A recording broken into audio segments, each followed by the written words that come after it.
K സുധാകരന് 77-ാം വയസ്സിൽ അധികാരമോഹമാണ്.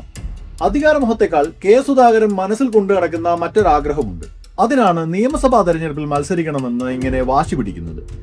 ആ ആഗ്രഹം സാധിച്ചു തരാമെന്ന് പറഞ്ഞാൽ അടുത്ത നിമിഷം BJP-യിൽ ചേരാനും കെ സുധാകരന് മടിയില്ല. എന്താണ് കെ സുധാകരൻ നയിക്കുന്ന ആഗ്രഹം? അതുപോലെ തന്നെ BJP-യിൽ ചേർന്നാൽ കെ സുധാകരൻ കേന്ദ്രമന്ത്രിയാകുമെന്ന പ്രവചനങ്ങളൊക്കെ വരുന്നുണ്ട്. എന്നാൽ സുധാകരന് BJP കാത്തുവച്ചിരിക്കുന്നത് മറ്റൊരു സമ്മാനമാണ്. അതെന്താണ്? ഇതിനൊക്കെയുള്ള ഉത്തരങ്ങൾക്കായി ഈ വീഡിയോ അവസാനം വരെ കാണുക.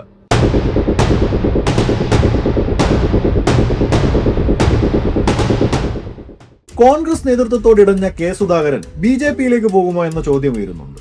കണ്ണൂരിൽ സ്വതന്ത്രനായി മത്സരിക്കുമെന്നാണ് കെ സുധാകരൻ പറയുന്നത്. അടിമുടി കോൺഗ്രസുകാരനാണ് സുധാകരേട്ടനെന്നും BJP-യിലേക്ക് ഒരു കാരണവശാലും പോകില്ല എന്നുമാണ് കെ സുധാകരന്റെ ആരാധകർ പറയുന്നത്. ചരിത്രം പരിശോധിച്ചാൽ അങ്ങനെ അടിമുടി കോൺഗ്രസ് പാർട്ടിക്കാരനൊന്നുമല്ല ഈ സുധാകരൻ. 1980-ൽ ജനതാ പാർട്ടി സ്ഥാനാർത്ഥിയായിട്ട്, പിന്നീട് 1982-ൽ സ്വതന്ത്രനായിട്ടും 91-ൽ കോൺഗ്രസ് സ്ഥാനാർത്ഥിയായിട്ടൊക്കെ എടക്കാട് നിയമസഭാ മണ്ഡലത്തിൽ മത്സരിച്ച് പരാജയപ്പെട്ട ഒരു ചരിത്രം കൂടി ഈ സുധാകരനുണ്ട്. 80-ൽ ജനതാ പാർട്ടിക്കാരനും 91-ൽ സ്വതന്ത്രനുമായ കെ സുധാകരന് 2026-ൽ ഭാരതീയ ജനതാ പാർട്ടിയാകുന്നതിനോ സ്വതന്ത്രനാകുന്നതിനോ യാതൊരു ധാർമ്മിക പ്രശ്നവും ഇല്ല.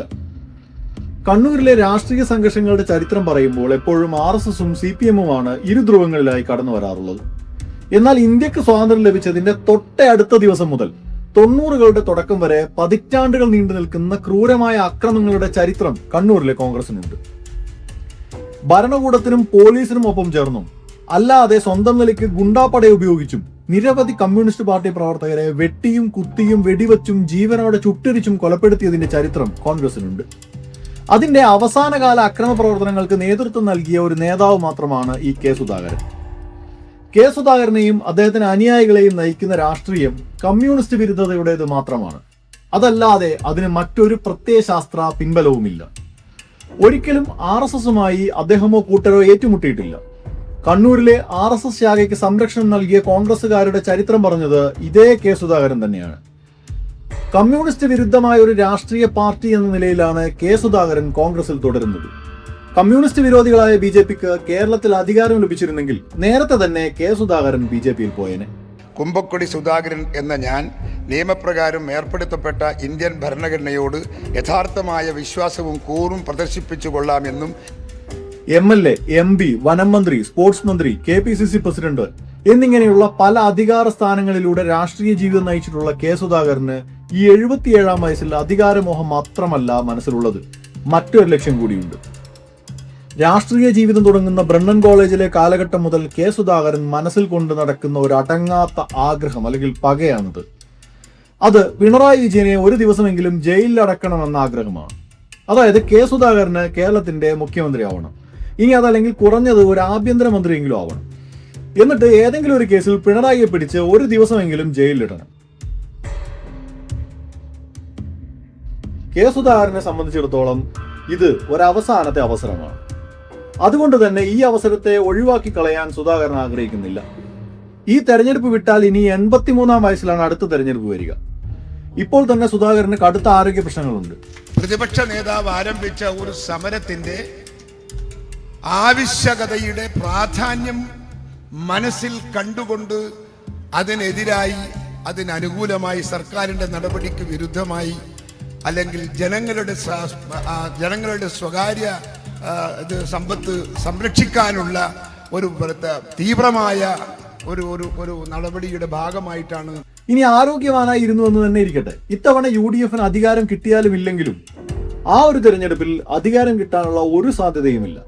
അതായത് ബ്രണ്ണൻ കാലം മുതൽ മനസ്സിൽ കൊണ്ടു നടക്കുന്ന ആ ഒരു ആഗ്രഹം സാധിക്കാൻ വേണ്ടിയിട്ടുള്ള അവസാന അവസരത്തിലാണ് കെ സുധാകരൻ നിൽക്കുന്നത്. അത് ഏറ്റവും കൂടുതൽ അറിയാവുന്നത് കെ സുധാകരൻ തന്നെയാണ്. അതുകൊണ്ടാണ് ഇങ്ങനെ ഇത്രയധികം വാശി പിടിച്ച് അദ്ദേഹം സ്ഥാനത്തിന് വേണ്ടി നിൽക്കുന്നത്. പിണറായിയെ പിടിച്ച് ജയിലിലിട്ട് തരാമെന്ന് BJP സമ്മതിച്ചാൽ അടുത്ത നിമിഷം BJP-ക്ക് ഭൂരിപക്ഷം നൽകാനുള്ള കോൺഗ്രസ് MLA-മാരുമായി മാരാർജി ഭവനിൽ കെ സുധാകരൻ ചെല്ലും. അത്രയൊക്കെയുള്ള കൂടെ കോൺഗ്രസിനോട് കെ സുധാകരനുള്ളൂ. പലരും കെ സുധാകരൻ BJP-യിലേക്ക് പോകുമെന്നും BJP പിന്തുണയോടെ കണ്ണൂരിൽ മത്സരിക്കുമെന്നൊക്കെ പറയുന്നുണ്ട്. രാജ്യസഭയിൽ അംഗമാക്കി കേന്ദ്രമന്ത്രിസ്ഥാനം നൽകുമെന്നൊക്കെയുള്ള പ്രവചനങ്ങളും വരുന്നുണ്ട്. എന്നാൽ മന്ത്രിമാരുടെ പ്രായപരിധി സംബന്ധിച്ച് നിലവിൽ തന്നെ പ്രശ്നങ്ങളൊക്കെയുള്ള BJP 77 വയസ്സുള്ള സുധാകരനെ കേന്ദ്രമന്ത്രിയൊന്നും ആക്കില്ല എന്നാണ് മനസ്സിലാക്കാൻ കഴിയുന്നത്. പകരം ഒരു ഗവർണർ സ്ഥാനമാണ് സുധാകരനെ കാത്തിരിക്കുന്നത് എന്നാണ് വിവരം. സുധാകരനും ഗവർണർ സ്ഥാനം കൊണ്ട് തൃപ്തിപ്പെട്ടേക്കുമെന്നാണ് മനസ്സിലാക്കാൻ കഴിയുന്നത്. അതെന്തുകൊണ്ടാണെന്ന് കൂടി വിശദീകരിക്കാം. കടുത്ത ആരോഗ്യ പ്രശ്നങ്ങളൊക്കെയുള്ള ആളാണ് ഈ സുധാകരൻ. 2023 അവസാനത്തിൽ അദ്ദേഹം ചികിത്സക്കായി അമേരിക്കയിലെ മയോ ക്ലിനിക്കിൽ പോയിരുന്നു.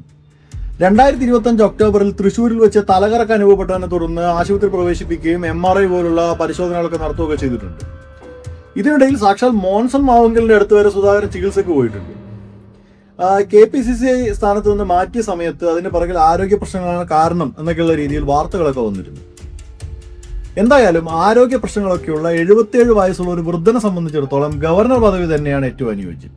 രാഷ്ട്രീയ തിരക്കുകളിൽ നിന്ന് ഒഴിഞ്ഞ് എല്ലാ അധികാരത്തോടെയും കൂടിയുള്ള ഒരു വിശ്രമ ജീവിതം, ഒപ്പം ചികിത്സാ ചെലവുകളും എല്ലാം സർക്കാർ വഹിച്ചുകൊള്ളും. അതുതന്നെയാണ് സുധാകരനും നിലവിൽ അനുയോജ്യം. തെരുവുകൾ മുതൽ സോഷ്യൽ മീഡിയയിൽ വരെ കെ സുധാകരൻ എന്ന കോൺഗ്രസുകാരന്റെ വീരകഥകൾ പാടുന്ന KS ബ്രിഗേഡും തങ്ങളുടെ നേതാവിനൊപ്പം തന്നെ BJPയിൽ ചേരുമോ എന്ന് മാത്രമേ ഇപ്പോൾ അറിയാനുള്ളൂ. എന്തായാലും ഇതൊന്നും നടന്നില്ലെങ്കിൽ പിണറായി വിജയനെ ജയിലിലിടുന്ന സ്വപ്നം കണ്ടുകൊണ്ട് പല്ലുകൊഴിഞ്ഞ സിംഹമായി ഉണ്ടുറങ്ങി നടാലിലെ വീട്ടിൽ കെ സുധാകരൻ കോൺഗ്രസുകാരനായി തന്നെ കാണും. അത്രയേ ഉള്ളൂ.